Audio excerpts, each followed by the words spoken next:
Shalom Bapak Ibu yang dikasihi oleh Tuhan Yesus Kristus. Kembali berjumpa dengan Uni Yusnita ya, udah cukup lama. Memang saat-saat musim Covid ini, apalagi kemarin ini juga ada sedikit dibilang musibah ya, musibah juga barangkali ya saudara. Waktu itu ya biasalah, namanya juga ada waktu kan nggak keluar kota, jadi saya itu suka sekali mengisi waktu gitu ya. Jadi pergilah ke pasar di mana ada yang jual bahan-bahan yang murah itu. Nah saya beli, maksudnya bikin sarung bantal, spray begitu ya. Saya duduk di toko itu, saking capek ya berdiri saudara ya, saya lemas, saya duduk. Tahu-taunya kursi yang dikasih itu sudah tua saudara, jadi kursi plastik yang kotak itu saya duduk, ambruk, jatuh, hampir kebanting ini kepala saudara, udah di belakang ini sakit sekali.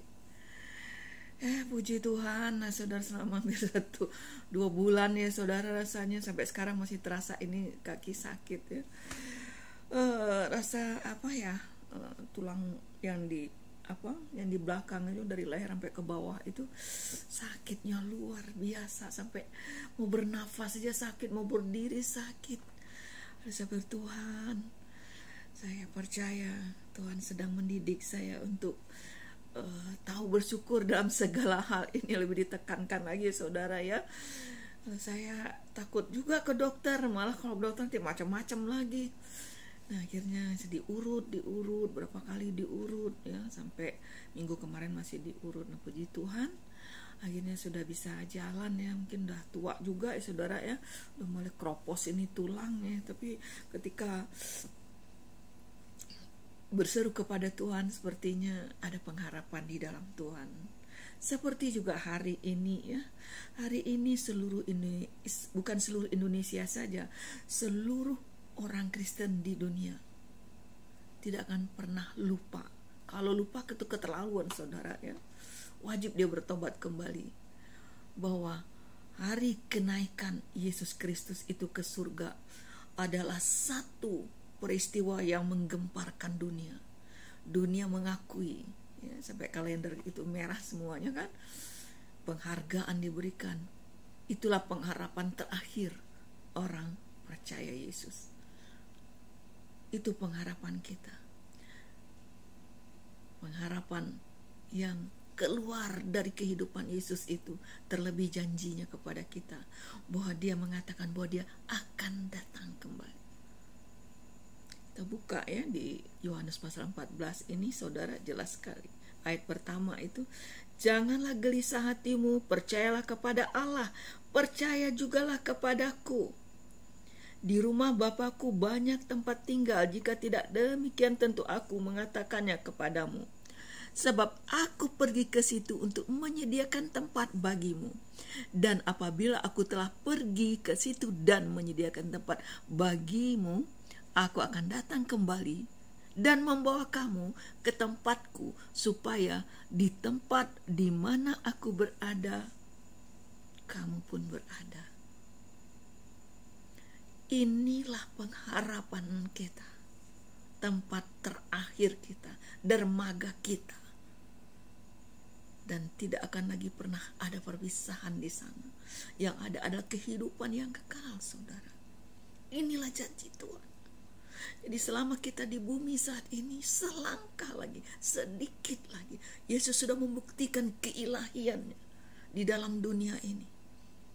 Dia lahir dengan cara yang ajaib. Dia mati, dia bangkit saudara. Tetapi kebangkitan dan kelahirannya tanpa kenaikan tidak sempurna keilahian Yesus ini. Oleh sebab itu tidak bisa lagi kita ragukan ya saudara ya. Oleh sebab itu marilah kita bertekun terus.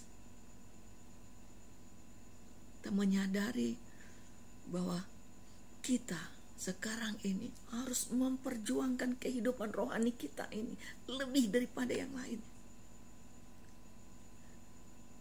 kehidupan rohani ini, saudara, harus dimatangkan, didewasakan. Jangan lagi kita mengikatkan diri kita kepada hal dunia ini lebih daripada kepada Tuhan. Bapak Ibu yang dikasihi oleh Tuhan Yesus Kristus, tidak mungkin selama di bumi ini kita tidak ada masalah. Tidak mungkin, saudara. Semakin dekat kita dengan Tuhan, semakin melekat, semakin kuat daya tarik dunia ini ingin menarik kita, ingin melepaskan kita dari kepercayaan kita terhadap Tuhan itu. Bermacam-macam cara, saudara. Tapi pujian itu, musim akan selalu berganti, tapi kasih Tuhan tetap abadi, saudara. Kita pegang. Waktu saya sakit, saya sedikit sakit itu, saudara, entah bagaimana caranya Tuhan juga ya. Tiba-tiba ada satu keluarga ya, namanya keluarga Hengki ya, sama istri sama anak-anaknya ini. Aduh, sangat peduli, sangat mengasihi saya, saudara. Saya percaya bahwa beliau ini dipakai oleh Tuhan pastinya. Orang yang memberkati saya pasti itu Tuhan yang memerintahkan. Tuhan ingin saya ini mendapat berkat itu dari saluran yang bersih, saudara. Dan mereka ini sangat peduli. Berapa kali mereka kirim sembako untuk berbagi-bagi, saudara. Bagaimana cara Tuhan memelihara kehidupan saya? Nggak pelayanan, nggak keluar, nggak kemana-mana. Ada saja berkat itu, saudara. Dan keluarga ini dipakai oleh Tuhan. Luar biasa. Berbagi-bagi sembako. Itu anak sekolah minggu, waktu Paskah itu dia bagi snack, saudara. Untuk yang dewasanya dia kirim lagi makanan. Janji Tuhan, aku menyertai. Itu tidak pernah terlambat, saudara, penyertaan pertolongan Tuhan itu dalam hidup saya, terlebih ya. Setiap musim kehidupan itu selalu ada masalah-masalah yang Tuhan izinkan terjadi. Sebesar apapun masalah itu datang, ketika saya duduk di kaki Tuhan, saya lebih besar kasih Allah itu saya rasakan dan saya nikmati ketimbang masalah itu, saudara. Hal yang sangat menyedihkan, mengerikan ya, dalam kehidupan saya ini, sebanyak orang mengasihi saya, lebih banyak orang yang tidak menyukai saya, saudara.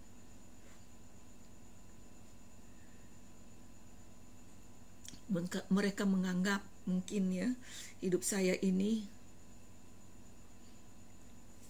entahkah saingan saya ini orang biasa-biasa saja, saudara. Tapi ada saja.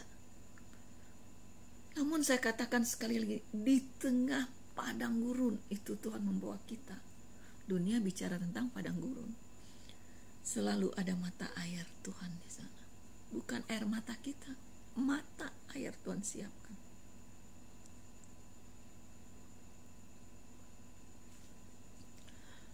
Tukang kerja di rumah saya, saudara, ke rumah ini bocor-bocor begitu. Bocor-bocor. Lalu saya panggil, ya orang Kristen juga, anak Tuhan juga. Dia tukang, betul kan, saudara. Jadi pindahkanlah, kalau kitchen set itu sudah tua, saudara, yang pindah kena rayap gitu. Tadinya banyak, berapa pintu, 7 atau 8 pintu, akhirnya dibuang-buang. Rusak ada keropos karena hancur jatuh, saudara ya. Jadi akhirnya tinggallah 4 pintu. Betulin lalu dipasang, dipindahkan lah, jangan di tempat yang bocor, dipindahkan tempatnya. Setelah rapi, diselesai gitu, saudara ya, saya masukkanlah itu gelas-gelas, piring lagi ke dalam. Sudah selesai, udah capek seharian, saudara. Apalagi membongkar tempat yang bocor itu, saudara ya. itu berabu-abu di rumah ini. Anehnya juga kadang-kadang saya sama mungkin memang saya ini yang salah, saudara. Dari awal saya suka kalau sudah mentok saya selalu bilang, iya saya yang salah Tuhan. Dulu Tuhan sudah pisahkan saya dengan suami saya ini sama Simon ini, sudah dipisahkan kan saudara. Setelah berpisah saya baru terima Yesus, baru Tuhan pilih saya menjadi anaknya. Tapi setelah saya menjadi anak Tuhan, saya cari lagi suami ini, saya kembali. Saya ingin membuktikan bahwa kekristenan yang sesungguh itu gak seperti kamu, itu seperti ini, saya buktikan. Tapi memang orang kalau tidak mau berubah ya tuh, tetap aja gak berubah. Jadi apa-apa sekarang mengandalkan saya. Rumah bocor saya, apa saja saya, saudara. Mungkin hanya 25% ya dia bisa dia menanggung kebutuhan rumah tangga ini. Kadang-kadang saya, tapi kembali lagi saya katakan, iya, saya sudah, menurut saya berjuang seperti itu. Saya belajar membalas kejahatan dengan kebaikan, mengampuni, lalu mengasihi. Tapi apa, seperti memberi mutiara ke babi ya, kembali mengoyak-ngoyak saya itu. Pergi dia seenaknya, apa saya sakit dia tanya apa, enggak saudara. Saya sering membuat kejutan-kejutan gitu di rumah itu. Misalnya pergi kemana, saya rapikan kamarnya itu bocor itu, saya panggil tukang, saya betulin gitu ya. Lalu saya kan ada wallpaper yang murah itu saudara ya, saya pasang di situ, saya rapiin. Tapi tetap saja saudara, biar juga kerja di rumah ini begitu banyak, bertumpuk-tumpuk itu puing apa saya ngangkut sama anak cucu, dia duduk aja main HP saudara. Tetapi karena saya sudah bertemu dengan Tuhan saya Yesus Kristus itu ya, dia menguatkan saya terus. Saya suka gitu, ya memang Tuhan, saya mungkin yang salah ya Tuhan. Saya mau kembali juga dengan dia, mau jadi pahlawan juga ya, untuk anak-anak, demi anak-anak. Nanti kalau saya nikah lagi, saya sibuk dengan suami baru saya, dia dengan perempuannya, lalu anak-anak ini, apalagi kalau anak-anak menikah, nanti duduk di pelaminan siapa, masa ibu tiri, masa saya lagi sama dia bergandang, padahal dia ada pas. Panjang pikiran saya waktu itu. Akhirnya saya menyimpulkan, saya kembali karena firman Tuhan. Karena lakukanlah segala sesuatu itu karena Tuhan. Tuhan itu menjamin hidup kita sampai hari ini saudara. Bahkan dia katakan kalau dia pergi di Yohanes pasal 14 ini, di rumah Bapakku banyak tempat tinggal. Sekarang dia meninggalkan kita ini, tidak dia tinggalkan seperti yatim piatu. Dia beri rohnya kepada kita untuk kita mendapat kekuatan. Sehingga terjadi di rumah saya ini benar-benar dua kubu saudara. Kalau saya begini, dia begitu, tidak pernah yang sejalan saudara. Sampai berdoa aja gak bisa bersama. Risih dia kalau saya ada dekat dia berdoa itu. Wah, berdiri ini itu, saya juga gak nyaman. Dulu begitu saudara. Setelah 5 tahun belakangan ini, sudah dikit ngambek pergi, sedikit ini, kok jadi dia yang begitu gitu. Tetapi bersyukurlah saya melihat ada pengharapan di dalam Tuhan Yesus ini. Dia berjanji menyertai saya sampai kesudahan zaman. Nah, di rumah ini apapun nyapu aja kok nggak bisa saudara ya. Kita nggak punya pembantu, sesusah itu. Apapun nggak bisa. Tisu aja buang, sengaja sepertinya gitu, memancing-mancing supaya ada keributan, ada ini. Nah, jadi trik-trik iblis ini akhirnya saya mengerti bahwa Tuhan izinkan itu terjadi supaya nyata kekuatan siapa sebenarnya yang lebih kuat di dalam kehidupan saya atau dalam kehidupan suami saya. Dari umur 36 tahun saya diperlakukan seperti itu. Tanggal 12 Juni besok ini umur saya 66 tahun saudara. Berarti 30 tahun dia mengabaikan, dia sesuka hatinya hidupnya saudara. Saya rindu juga dia jadi kepala, rindu juga dia jadi gembala, saya ini jadi hamba Tuhan. Saya lah bekerja, dia asal dia hidup bersama Tuhan tidak mampu dia melakukan itu.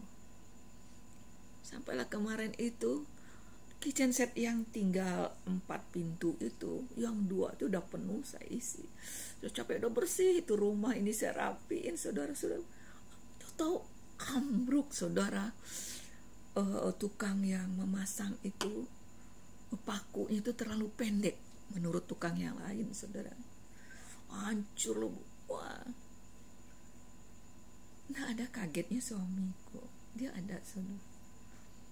Jadi saya membersihkan bersama anak itu, saya lewati, saudara.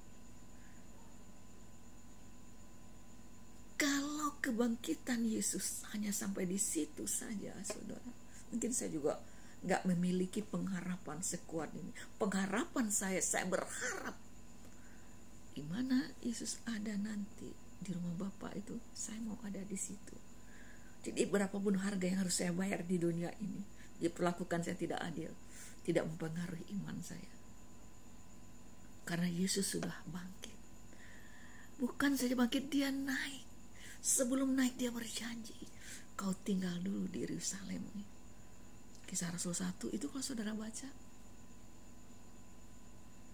tetap ada di rumah Tuhan itu, tetap ada di bait ya, bukan secara fisik di saudara ya. Bait Allah itu bicara tentang hati kita itu, dan kita ini adalah bait Allah itu, rumah Allah itu.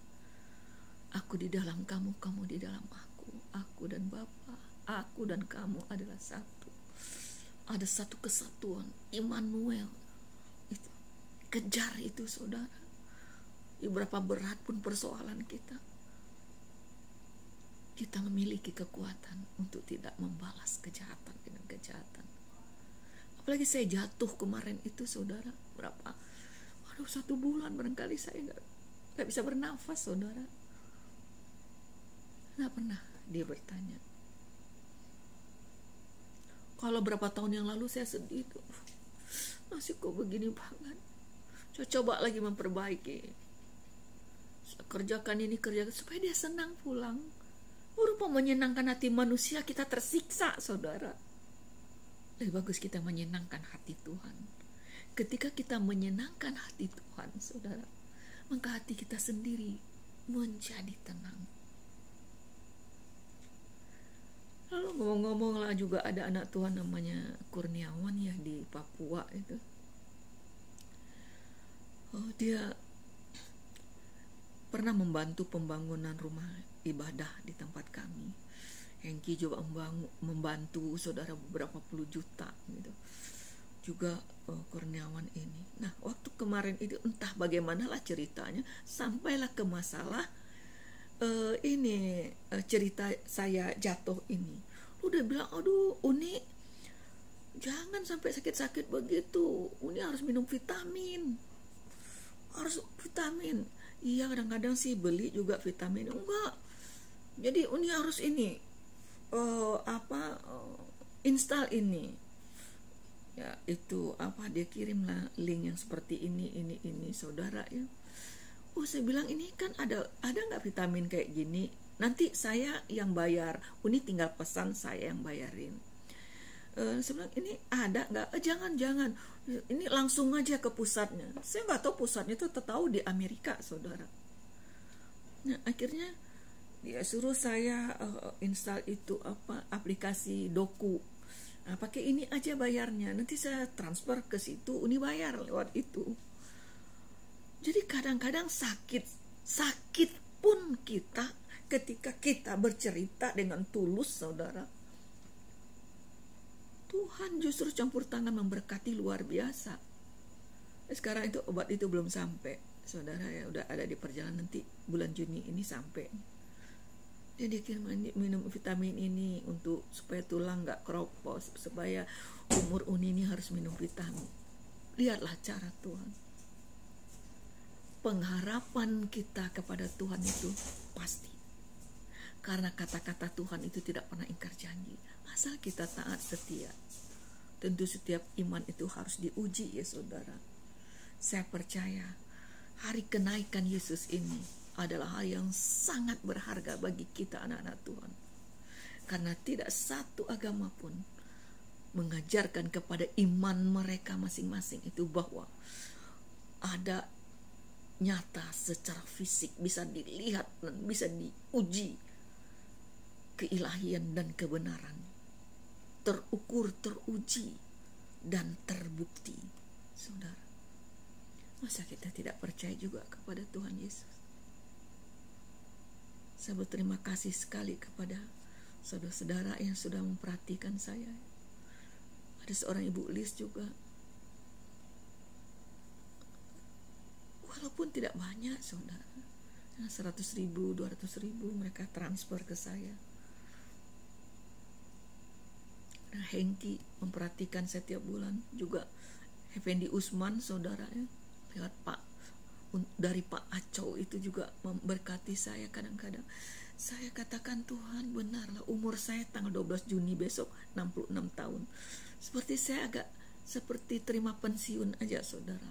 Ya, harus pandai-pandai ya memutarkan berkat itu.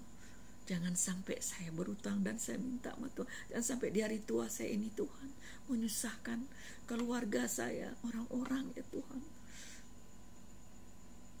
Saya tahu saudara juga banyak pergumulan dalam hidup ya. Banyak hal yang dihadapi. Satu kuncinya, duduk di kaki Tuhan, bercerita kepada Tuhan ketidakmampuan kita. Tuhan juga kadang-kadang rindu ya, keluar dari mulut kita. Itu bukti kerendahan hati kita. Kalau benar-benar saudara butuh bantuan, ini benar-benar saudara berdoa, nanti Tuhan akan melihatkan orang-orangnya yang akan menolong kita. Sampaikan saja kepada mereka tanpa harus saudara ya, miliki motivasi yang macam-macam. Kalau mereka bantu, puji Tuhan. Kalau enggak, tetaplah memuji Tuhan. Karena Tuhan punya cara. Kalau dia sudah melewati masa kritisnya di dunia ini, dia mati, tersiksa seperti itu, lalu bangkit. Setelah bangkit, dia naik saudara. Sebelum naik, dia mengatakan, di rumah Bapakku banyak tempat tinggal. Dan kerinduan dari Yesus Kristus Tuhan Juru Selamat kita, dia rindu di mana dia berada, kita pun ada. Tunggu kedatangannya. Mungkin besok atau lusa dia menjemput kita. Orang yang benar-benar di dalam Tuhan, begitu dia meninggalkan dunia ini, dia langsung bersama dengan Yesus di Firdaus mulia itu. Amin. Puji nama Tuhan. Terima kasih Kurniawan, Hengki ya, apalagi Ellen anak saya yang di tahun itu saudara, luar biasa. Jane di situ, banyak orang-orang yang mengasihi saya, dikirim Tuhan. Maka saya katakan, saya kenal dengan orang umpama 100 orang, 90 mungkin tidak suka saya, cukup 10 saja, tidak usah 10, 5 saja yang mengasihi saya dengan sungguh-sungguh, sukacita saya sampai ke surga. Kita tidak akan bisa memuaskan, menyenangkan semua hati manusia saudara, tapi senangkanlah hati Tuhan, maka hati anak-anak Tuhan juga akan disenangkan. Amin. Bapak Ibu yang dikasihi Tuhan, apapun masalah kita, sakit, senang, susah ya, sedih, itu adalah musim-musim dari kehidupan setiap manusia di bumi ini. Ikut Tuhan, tidak ikut Tuhan, dia akan melewati itu. Tapi biarlah setiap musim kita bersama dengan Bapa. Amin. Sampai jumpa. Tuhan Yesus memberkati.